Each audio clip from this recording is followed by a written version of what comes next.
Loué soit Jésus-Christ. Sa grâce et sa paix soient avec vous.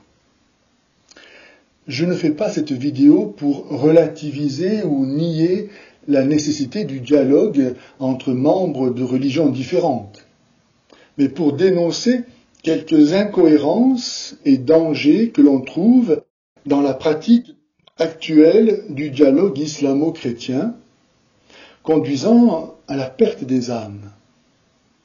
Je le fais aujourd'hui avec l'association Chrétiens et Musulmans Ensemble avec Marie. Je précise bien que je ne porte aucun jugement sur les personnes participant à de telles associations, non plus que sur les personnes que je vais nommer, et que je les crois toutes sincères et remplies de bonnes intentions. Mais justement, l'enfer est pavé de bonnes intentions. Dans l'extrait vidéo qui suit, tiré d'un entretien d'un journaliste d'Oumma TV avec M. Testard, fondateur de l'association Chrétiens et Musulmans Ensemble avec Marie, ce dernier affirme que chrétiens et musulmans ont un peu de foi commune, au moins au sujet de la Vierge Marie. Et nous avons la chance d'avoir un peu de foi partagée. Marie, la conception virginale chez les chrétiens et chez les musulmans, c'est une foi partagée. L'Immaculée Conception également. Eh bien non. Myriam n'est pas pour les musulmans l'Immaculée Conception. Pour la bonne raison que l'islam nie le dogme du péché originel, en sorte que l'Immaculée Conception ne peut avoir aucun sens pour lui. D'ailleurs, Myriam est si bien pécheresse qu'Allah a dû la purifier. C'est dire qu'elle n'est pas l'Immaculée Conception. Ou bien encore, dit-il, l'islam croirait à la conception virginale de Jésus. Mais le Coran, comme je vais le montrer, ne dit pas non plus cela. Marie n'est donc pas un peu différente dans le Coran et dans l'Évangile, mais complètement différente. Aussi vrai qu'il n'y a qu'un seul Dieu et qu'un seul Sauveur, et que la Vierge Marie est pour les chrétiens la mère de Dieu. Insigne vocation, d'où découlent tous ces autres privilèges, et que l'islam n'existe, lui, que pour rejeter l'incarnation de Dieu, et donc la mère de Dieu elle-même. Se connaître, un petit peu faire tomber les préjugés, les clichés, il faut les désarmer, parce que ça fait beaucoup de tort. Effectivement. Le journaliste pose maintenant une excellente question à M. Testard. Est-ce que l'Église catholique est la seule vraie religion, ou bien toutes les religions ont-elles une part de vérité? Malheureusement, notre ami n'a pas le courage de confesser que l'unique et vraie religion subsiste dans l'Église catholique. Mais il professe l'opinion condamnée par la Congrégation pour la doctrine de la foi le 6 août de l'an 2000 dans le document Dominus Iesus, enseignant, je cite, qu'il est clairement contraire à la foi catholique de considérer l'Église comme un chemin de salut parmi d'autres dont les autres religions seraient complémentaires. Alors, comment vous situez-vous en tant que chrétien vis-à-vis des autres religions? Vous estimez que vous êtes détenteur de la vérité religieuse? Vous partez du principe qu'il y a une part de vérité dans toute religion, dans chaque religion? Dans l'Église catholique, il y a eu un événement majeur qui était le Concile Vatican II, en 63-65. Et il y a un texte très important qui s'appelle Nostra Aetate, puis d'autres derrière, mais qui définit la relation aux autres religions et singulièrement à l'islam. Et il est dit très clairement qu'il y a une part de vérité dans toutes les religions.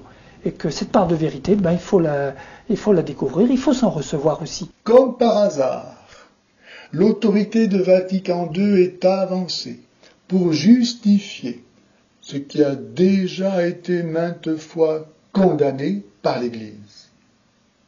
Selon M. Testard, notre religion aurait besoin de s'enrichir. Nous aurions besoin de perfectionner notre religion catholique par l'apport de la vérité que posséderaient les autres religions. Or, Pie IX a déjà condamné cette affirmation. Je cite, « La révélation divine est imparfaite et par conséquent sujette à un progrès continuel et indéfini qui répondent au développement de la raison humaine. » Proposition condamnée dans le syllabus numéro 5. Le but, c'est de donner droit aux diversités, donc diversité religieuse, mais aussi diversité culturelle qui vont avec, pour que ces diversités puissent se rencontrer et développer un socle commun. Le pape Pie XI a déjà condamné l'entreprise de ces hommes qui, je cite, sont convaincus d'amener sans difficulté les peuples, malgré leurs divergences religieuses, à une entente fraternelle sur la profession de certaines doctrines considérées comme un fondement commun de vie spirituelle. Fin de la citation. Or, c'est exactement le rôle que l'association Chrétiens et Musulmans Ensemble avec Marie entend faire jouer à la Vierge Marie, en disant qu'elle rassemble l'ensemble des croyants, chrétiens et musulmans. Cette profession de foi, que l'on peut lire dans le dossier de presse de l'association, laisse entendre qu'il n'y a donc pas fondamentalement de différence entre chrétiens et musulmans, puisqu'ils sont ensemble, subsumés, réunis dans la catégorie supérieure des croyants. Leurs confessions sont donc relativisées, tandis qu'est promue la croyance indéfinie, mais bien commode, condamnée par Pie XI, qui continue en disant « De telles entreprises ne peuvent en aucune manière être approuvées par les catholiques, puisqu'elles s'appuient sur la théorie erronée que les religions sont toutes plus ou moins bonnes et louables, en ce sens que tout également, bien que de manière différente, manifeste et signifie le sentiment naturel et inné qui nous porte vers Dieu et nous pousse à reconnaître avec respect sa puissance. En vérité, poursuit le pape, les partisans de cette théorie s'égarent en pleine erreur, mais de plus en pervertissant la notion de la vraie religion, ils la répudient. La conclusion est claire, se solidariser des partisans et des propagateurs de pareilles doctrines, c'est s'éloigner complètement de la religion divinement révélée. Et il est dit très clairement qu'il y a une part de vérité dans toutes les religions. Et que cette part de vérité, il faut la découvrir, il faut s'en recevoir aussi. Si la religion catholique et l'alliance nouvelle et définitive, on ne voit pas comment elle aurait quelque chose à recevoir d'une autre religion. Et si aucune nouvelle révélation publique n'est à attendre avant la manifestation glorieuse de notre Seigneur Jésus-Christ, que peut être l'islam et quel bien peut-il lui donner? Mais puisque M. Testard évoque Nostra Aetate, rappelons que ce texte est une simple déclaration qui n'a donc pas la même importance, par exemple, qu'une constitution, tous les propos de la Sainte Église n'étant pas revêtus de la même autorité, celui-ci, en l'occurrence, ne jouit pas de l'infaillibilité. Un des malheurs de Nostra Aetate est de ne pas faire de différence entre les religions d'avant la venue du Christ et celles survenues après sa venue, telles le judaïsme ou l'islam. Car si, dans le premier cas, les hommes privés de la révélation hébréo-chrétienne étaient excusables de s'être égarés dans la recherche de la vérité, ils ne le sont plus après avoir reçu la connaissance du Christ. Et c'est pourquoi un chrétien digne de ce nom ne peut regarder l'islam que comme une imposture d'autant plus démoniaque et dangereuse qu'elle se prétend d'origine divine. D'ailleurs, Nostra Aetate ne parle pas de l'islam, mais des musulmans. Nuance. En effet, ceux-ci, trompés par l'enseignement islamique, peuvent être innocents de leur ignorance du Christ, et donc susceptibles d'être sauvés par Dieu, qui veut le salut de tous, moyennant toutefois leur amour sincère de la vérité, qui doit donc logiquement les conduire à embrasser la foi divine et catholique dès que l'occasion s'en présente. Une autre erreur de ce petit texte conciliaire est de croire identiques les personnages du Coran et ceux de la Bible parce qu'ils portent le même nom, comme si Allah n'avait pas réussi à presque tout falsifier de la révélation hébréo-chrétienne, à force d'abroger les paroles de son Coran éternel.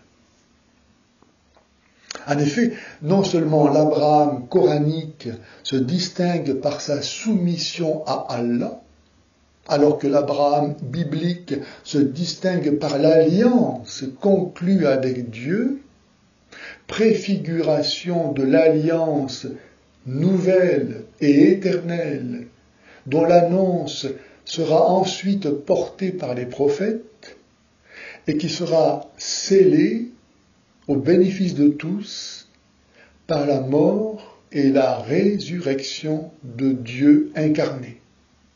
Jésus nous a révélé qu'Abraham a eu la révélation de son incarnation et qu'il s'en est réjoui.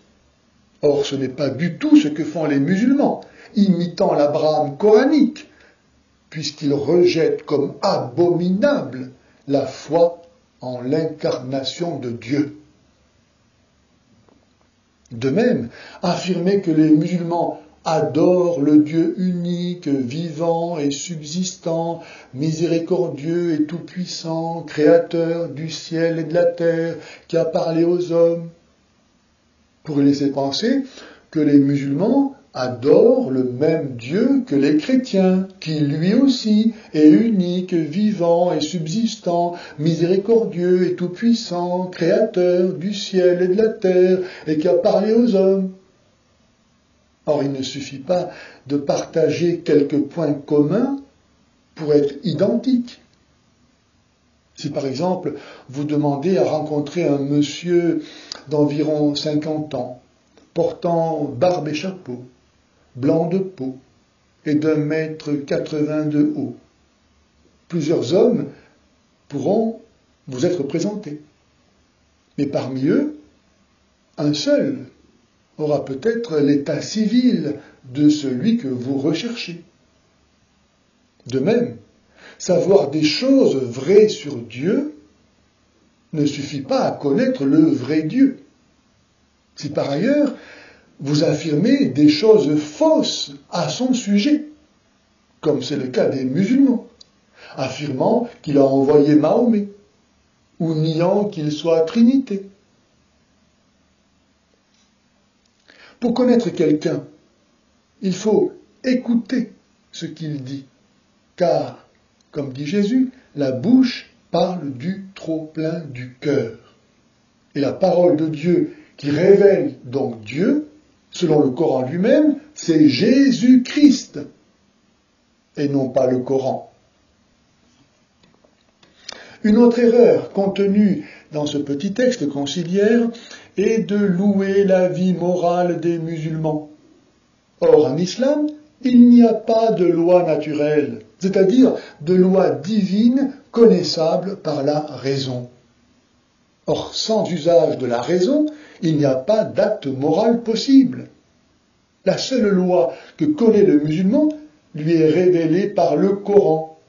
L'attitude qui lui est demandée n'est pas celle d'un jugement libre, personnel, responsable, et donc proprement humain, mais la soumission aveugle aux préceptes de la charia, en sorte que moins le musulman comprend ce qu'il fait, et plus sa foi est considérée comme étant pure. C'est exactement le contraire d'un acte proprement moral. Avant d'aller plus loin dans notre examen de l'action de cette association et à travers elle de la pratique actuelle du dialogue islamo-chrétien, je voudrais encore dénoncer l'amalgame aussi dévastateur que répandu qui consiste à attribuer à l'islam le bien que peuvent faire des musulmans. En effet, beaucoup, connaissant un musulman sympathique, vertueux même, en rapportent l'origine et le mérite à l'islam. Or, il faut bien distinguer chez un musulman sa nature humaine et sa profession de foi musulmane. Dieu aime tous les hommes, en sorte qu'il donne à tous des qualités, indépendamment de ce qu'ils croient. Comme dit Jésus, Dieu fait tomber la pluie sur les justes et sur les injustes, et lever son soleil sur les bons et sur les mauvais. Ce qu'il y a de bon chez un musulman vient de sa nature humaine, créée bonne par Dieu, mais jamais de l'islam, qui venant après le Christ est de ce fait antichrist. Or, aucun arbre mauvais ne donne de bons fruits. Un musulman ne fait jamais du bien en vertu de l'islam, mais toujours en dépit de l'islam. Il le fait en vertu de sa conscience, cherchant à répondre à la petite voix de Dieu parlant au cœur de tout homme pour l'inviter à faire le bien et à fuir le mal, mais non pas en obéissance à Allah, sans quoi il devrait se conduire comme Mahomet ou l'Abraham coranique et dire avec lui « Entre nous et vous, c'est l'inimitié et la haine à jamais, jusqu'à ce que vous croyiez en Allah seul. » Cet amalgame joue à fond dans le Coran, où des vérités d'ordre naturel, comme l'existence de Dieu, et d'ordre surnaturel, comme le retour de Jésus, sont présentées pour donner au Coran les apparences d'une révélation divine, alors qu'il n'est qu'un ramassis de textes déjà connus. Un galimatias incompréhensible qui exhale à chaque page les terreurs de l'enfer d'où il est sorti. Si le site internet de l'association Chrétiens et Musulmans Ensemble avec Marie nous donne de lire dans son dossier de presse « Nous ne nions pas nos différences, notamment au plan théologique. Mais nous voulons dire ensemble que ce qui nous unit ici est plus fort que ce qui nous sépare. » Eh bien, cette phrase est vraie, cela veut dire que Jésus-Christ n'est pas Dieu. Car qu'est-ce qui pourrait davantage unir ou séparer que Dieu? Monseigneur Beau, lors d'une rencontre organisée par Ensemble avec Marie, au Collège des Bernardins à Paris le 25 mars 2017, assurait que entre l'affirmation identitaire relevant nécessairement pour lui de la peur ou d'un manque de liberté intérieure ou du repli sur soi et le syncrétisme, il y avait un troisième chemin, celui de la fraternité. Certes, les chrétiens aiment jusqu'à leurs ennemis. Il y aura donc toujours la possibilité d'une amitié de leur part. Mais hormis cela, quelle fraternité les musulmans peuvent-ils partager avec les disciples du Christ qui ne connaissent personne selon la chair? À l'exemple du Christ qui ne reconnaît pour ses frères que ceux qui font la volonté du Père, laquelle volonté consiste à croire en sa divinité et donc en la Trinité, ce que l'islam interdit précisément et absolument. Et quelle fraternité les chrétiens peuvent-ils trouver auprès des musulmans pour qui l'humanité s'identifie au fait d'être musulman? En sorte que le non-musulman est perçu comme une monstruosité, un ennemi à éliminer, et le chrétien au premier chef, parce que coupable du seul péché qu'Allah ne peut jamais pardonner, et qui est de croire à la divinité de Jésus et à la Trinité. Ce qui est donc pour les chrétiens la volonté même de Dieu et la condition sine qua non du salut, est en islam le seul péché irrémissible, pire que le meurtre. Raison pour laquelle les chrétiens ne sont qu'impureté, plus viles que des bêtes, les pires de la création, et tous voués au feu de l'enfer.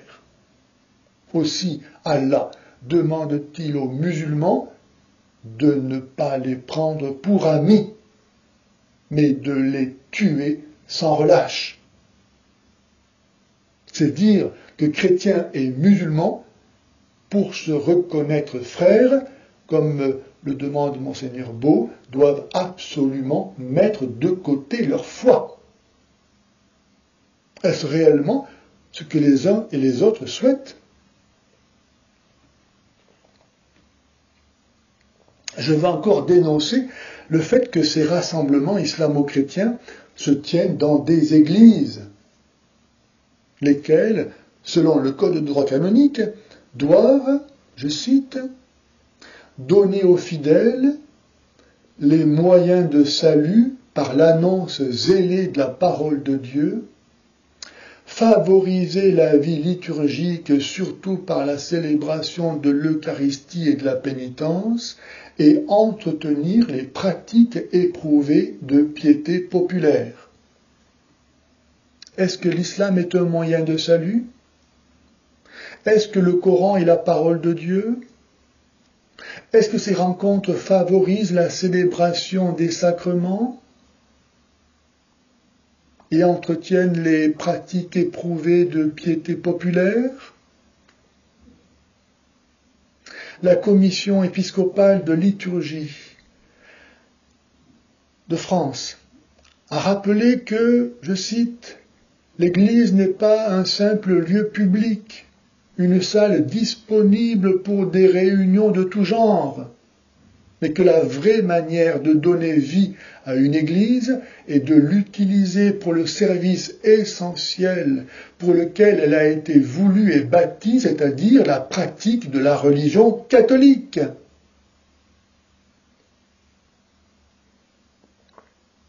Est-ce que la pratique de la religion catholique consiste à écouter le Coran? L'Évangile prophétise l'entrée de l'abomination, de la désolation dans le saint lieu. Mais le pire est que pour qu'elle y pénètre, il aura d'abord fallu qu'elle s'installe dans les esprits. Malheur donc à celui par qui le scandale arrive. Certes, On dira être bien conscient des dangers du syncrétisme que manifesterait de façon évidente une prière commune. Et pourtant, l'association n'a pas résisté à la tentation de rédiger une telle prière commune qu'elle propose à la fin de chaque rassemblement.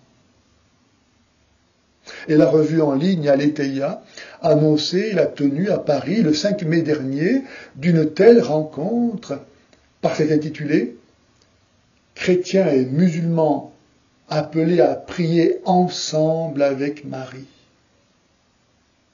Comment prier ensemble sans avoir la même foi? Ou alors qu'est-ce que la foi et à quoi sert-elle? Voici maintenant à l'attention toute particulière des membres de l'association Chrétiens et musulmans ensemble avec Marie, pourquoi la Vierge Marie n'est pas le personnage qu'auraient un peu en commun l'islam et le christianisme. Marie, dans le Coran, est certainement un peu différente de Marie dans l'Évangile.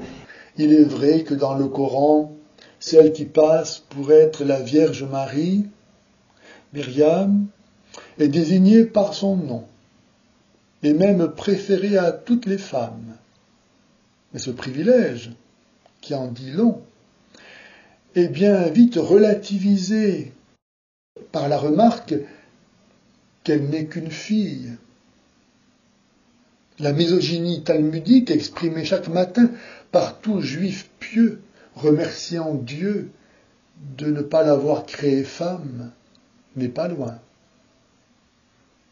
Il faut bien voir que venant après le christianisme, l'islam ne pouvait faire comme si Jésus et Marie n'avaient pas existé, tant ils étaient universellement connus et aimés. Aussi, en bon antichrist, l'islam s'est-il ingénié à les défigurer pour les rendre méconnaissables. C'est ainsi que la conception de Issa, censé être Jésus, dont son nom est aussi défiguré, est décrite alors que Myriam a fui la compagnie des siens pour se rendre en un endroit isolé, à l'abri donc des regards indiscrets, comportements incompréhensibles qui aujourd'hui encore, dans les milieux musulmans, exposent une femme aux agressions, au viol, à l'homicide, et en tout cas à la mauvaise réputation. Et voilà donc comment le Coran présente la mère du Messie. Et c'est alors que lui apparaît l'Esprit d'Allah, sous la forme d'un homme parfait, qui s'empresse de confesser qu'il n'est pas Dieu, mais seulement son envoyé, pour lui donner un enfant. Autrement dit, Myriam apprend que la volonté d'Allah est qu'elle devienne enceinte, et ce de par son envoyé, qui, homme parfait, n'est certainement pas un eunuque. Aux avances de celui qu'elle voit comme un homme, puisqu'il se présente comme tel, la Marie coranique ne se défend pas d'être déjà accordée en mariage. Mais elle se contente de répondre qu'aucun homme ne l'a jamais touchée et qu'elle n'est pas une prostituée. Propos aussi incongrus que peu décents. Que le Coran, plus loin, dise que Myriam était restée vierge avant la conception du Messie, ne dit pas qu'elle l'est restée pendant et ensuite. Qu'Allah dise plus loin qu'il a conçu Issa en insufflant en Marie un souffle de vie, ne dit rien de particulier, puisque c'est ce qu'il fait pour la conception de tout être vivant. Bref, n'est-il pas piquant de voir l'islam refuser l'incarnation de Dieu, mais ne pouvoir s'empêcher d'en confesser la nécessité en imaginant l'Esprit de Dieu apparaître sous la forme d'un homme? Comme il ne saurait en être autrement pour le Jésus haï du judaïsme, la conception de Issa se déroule dans une situation qui déshonore sa mère. En effet, l'idée d'une conception charnelle du Messie est corroborée non seulement par le fait que l'islam, comme le judaïsme, ne connaît d'amour que charnel. Pour lui, la virginité consacrée n'est pas un choix de vie possible, y compris donc pour la mère du Messie, mais encore parce qu'il ne convient pas à Allah de se donner un fils. Si donc il ne convient pas à Allah de se donner un fils, c'est que Issa n'a pas été engendré par Allah. Et si Issa n'a pas été engendré par Allah, c'est donc qu'il a été engendré par quelqu'un d'autre. Et par qui? Sinon par cet homme qu'a vu Myriam.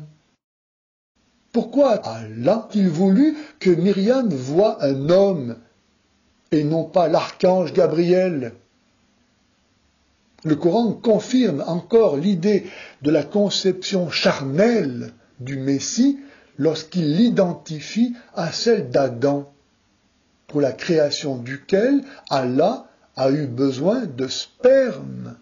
Si l'histoire ne dit pas d'où venait le sperme dont Allah a eu besoin pour créer le premier homme, elle prouve bien cependant que pour l'islam, aucune conception ne peut se faire sans sperme.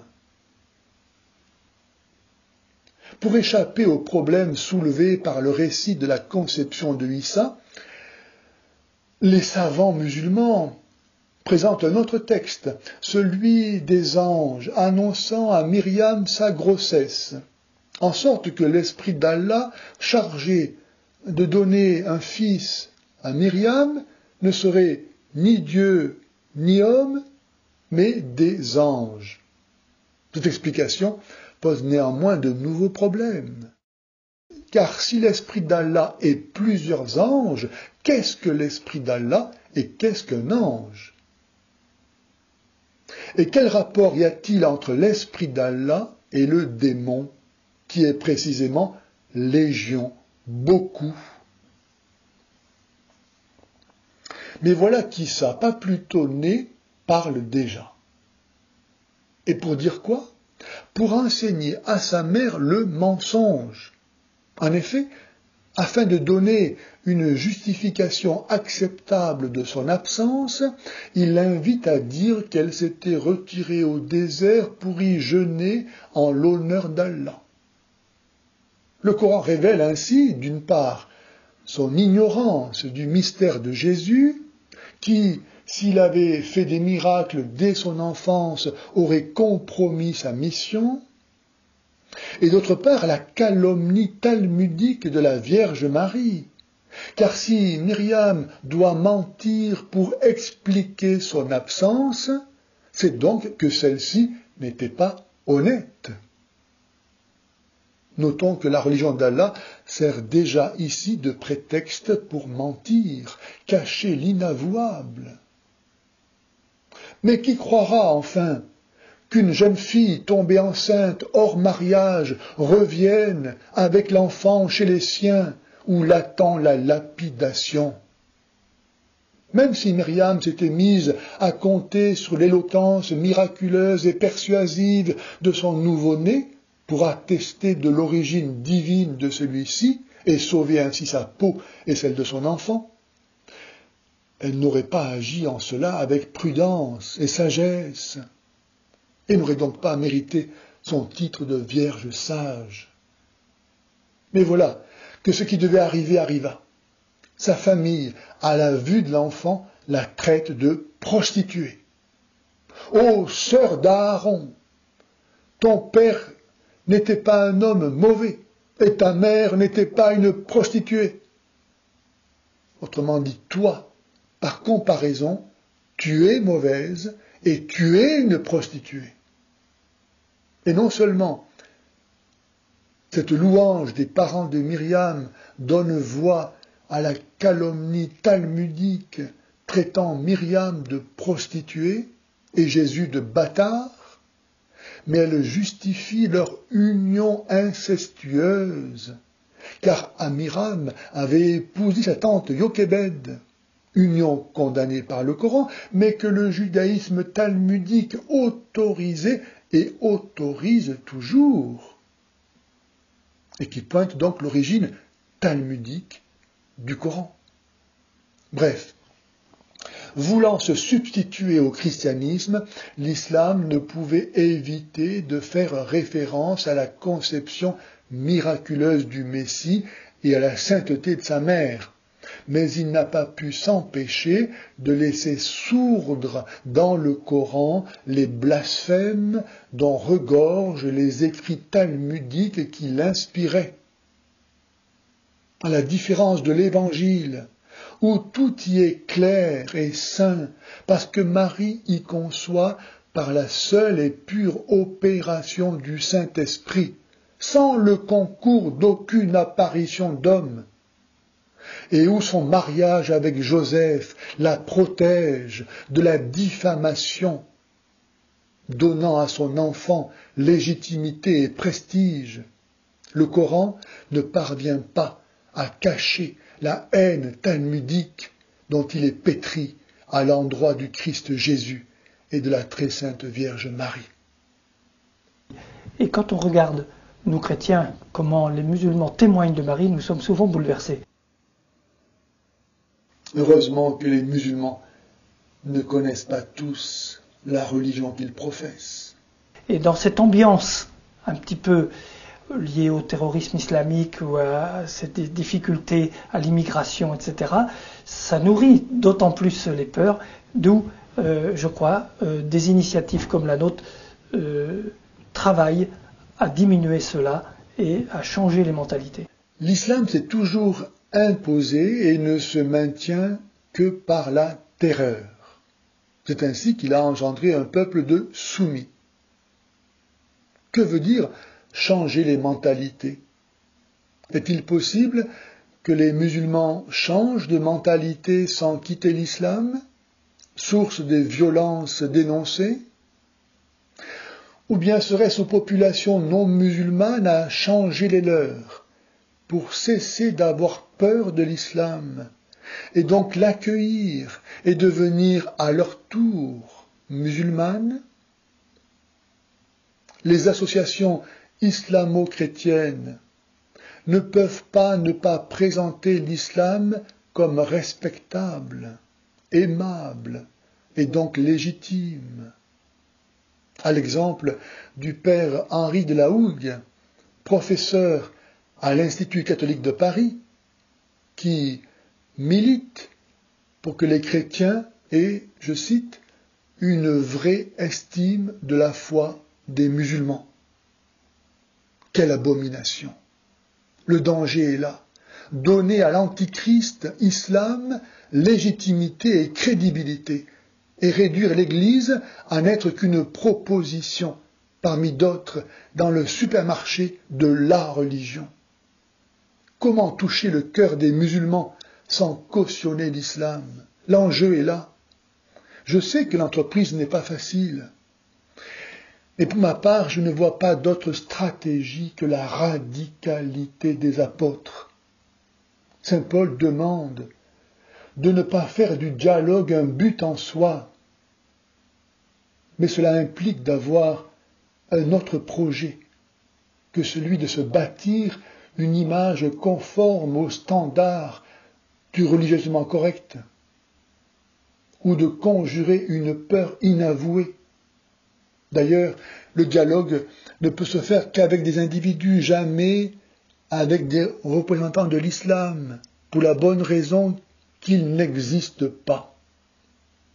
Et d'autre part, parce qu'on ne discute pas avec une religion ayant pour principe la destruction de l'Église, le meurtre des apostats, l'infériorité ontologique de la femme, sa répudiation, la polygamie, le mariage des fillettes, l'esclavage, la guerre perpétuelle et universelle contre tout ce qui n'est pas musulman. Il faut imiter le président Sisi en invitant les musulmans à s'interroger sur les fondements de la haine qui les rend ennemis du monde entier. Il y a quelques jours, le président égyptien Al-Sisi s'est adressé aux autorités religieuses réunies à l'université Al-Azhar du Caire. Il explique que la peur et le rejet de l'islam ailleurs sur la planète viennent de l'islam lui-même et que cette crainte est fondée. Est-il concevable qu'1,6 milliard de personnes puissent penser qu'ils doivent tuer les autres membres de l'humanité, qui compte 7 milliards de personnes, aux fins de pouvoir vivre? Dans ce discours surprenant, le chef de l'État appelle aussi les imams à prendre leurs responsabilités. Il y va de leur intérêt comme de celui de tous de connaître la vérité pour pouvoir être sauvés. Voilà à quoi doit servir le dialogue islamo-chrétien. Que l'on me permette, pour terminer, de rappeler l'enseignement des apôtres qui disait « Ne formez pas d'attelage disparate avec des infidèles. » Quel rapport entre la justice et l'impiété? Quelle union entre la lumière et les ténèbres? Quelle entente entre le Christ et Satan? Quelle association entre le fidèle et l'infidèle? Et le doux Saint Jean qui commandait et qui commande, si quelqu'un vient à vous en rejetant le Christ, ne le recevez pas chez vous et abstenez-vous de le saluer. Celui qui le salue participe à ses œuvres mauvaises. Pas de compromission. Paroles devenues inaudibles. Les apôtres dépassés. Pourtant, ce sont eux, avec cette mentalité, qui ont évangélisé le monde. Et nous, avec notre nouvelle mentalité, si ouverte, nous avons dilapidé l'héritage, vidé nos séminaires, monastères et églises, dont certaines sont déjà transformées en mosquées, quand elles ne servent pas à enterrer un apostat converti à l'islam et devenu un assassin. Et nous voudrions leur donner des leçons de pastoral aux apôtres. La vérité, c'est que nous avons affaire à des lâches, capables de toutes les compromissions et trahisons, au nom de la miséricorde, bien sûr. Qui peut être contre la miséricorde? Mais les lâches n'entreront pas dans le royaume des cieux. Le cardinal Eijck d'Utrecht, à propos d'autres sujets ecclésiaux non moins graves, se demandait récemment si le temps de l'épreuve finale n'était pas arrivé. Je le cite. Observant que les évêques, et surtout le successeur de Pierre, échouent à maintenir et à transmettre fidèlement et dans l'unité le dépôt de la foi contenu dans la tradition sacrée et l'écriture sainte, je ne peux m'empêcher, dit-il, de penser à l'article 675 du catéchisme de l'Église catholique, qui dit ceci. Avant l'avènement du Christ, l'Église doit passer par une épreuve finale qui ébranlera la foi de nombreux croyants. La persécution qui accompagne le pèlerinage terrestre de l'Église se dévoilera sous la forme du mystère d'iniquité, d'une imposture religieuse, apportant aux hommes une solution apparente à leurs problèmes au prix de l'apostasie de la vérité. À bon entendeur, salut.